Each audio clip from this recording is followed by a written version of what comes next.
యుద్ధం ఆపటం లేదు అని ఇజ్రాయెల్ తేల్చి చెప్పింది, కొనసాగుతుందని తేల్చి చెప్పింది. రఫా మీద దాడులు కొనసాగుతాయని తేల్చి చెప్పింది. Israel announced that US maritime aid project for Gaza would be operated by May.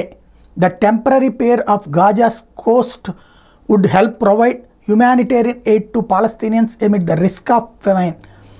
IDF confirmed that it will provide logistical support to US. ఇది అమెరికా ఇప్పుడు ఏమంటోంది, మానవతా సాయాన్ని ఇజ్రాయెల్ ఆపేస్తుందని అందరూ కంప్లైంట్ చేస్తుంటే మానవతా సాయం పేరుతో ఐక్యరాజ్య సమితి చేస్తున్నదంతా కూడా దొంగలే, హమాస్ తీవ్రవాదులే ఐక్యరాజ్య సమితి తరపున పనిచేస్తున్నారు. కాబట్టి దాన్ని ఆపుతా వచ్చింది ఇజ్రాయెల్.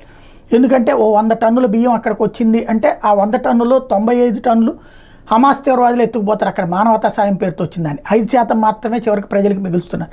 కాబట్టి దాన్ని ఆపుతా వచ్చింది. ఇప్పుడు అమెరికా తనే ఒక ఎయిడ్ ప్రాజెక్టు పెట్టి అన్ని దేశాల నుంచి వచ్చినటువంటి సాయాలను తాను డిస్ట్రిబ్యూషన్ చేస్తాను, అందుకు మేము కూడా సిద్ధమని చెప్తున్నటువంటి ఇజ్రాయెల్ అదే సందర్భంలో తమ దాడులు మిగతా ప్రాంతాల్లో కొనసాగుతాయని మాత్రం తేల్చి చెప్తోంది.